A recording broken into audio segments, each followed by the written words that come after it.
হাতে মেখে ছোট মাছের চচ্চড়ি রান্না করলে খেতে কিন্তু অনেক মজা হয়, তাই না? আম্মু আজকে হাতে মাখা ছোট মাছের চচ্চড়ি রান্না করবে, ভাবলাম আপনাদের সাথেও শেয়ার করি। এজন্য আলু কুচি কুচি করে কেটে নিয়েছে, এর মধ্যে দিয়ে দিয়েছে পেঁয়াজ কুচি, কাঁচামরিচ ফালি, রসুন বাটা, ধনিয়া গুঁড়া, হলুদের গুঁড়া, লবণ আর সরিষার তেল। এবার হাতের সাহায্যে ভালো করে মেখে নিতে হবে। এটা যত ভালো করে মাখানো হবে তত এর টেস্ট বেশি ভালো হবে।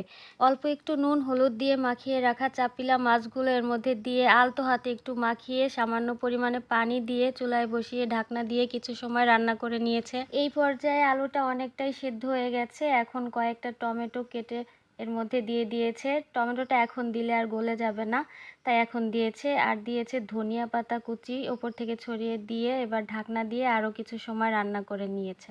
এই তো রান্না প্রায় শেষ। এবার সব কিছু একবার আলতো হাতে একটু নেড়ে চেড়ে মিশিয়ে নিচ্ছে। এবার কড়াইটাকে ডিস্কো নাচায় নাচায় চারপাশে পোড়া পোড়া করে রান্না করে নিবে, যেন পোড়া পোড়া একটা ফ্লেভার আসে। তোমরা কারা কারা বাসায় ছোট মাছ এইভাবে রান্না করো কমেন্ট করে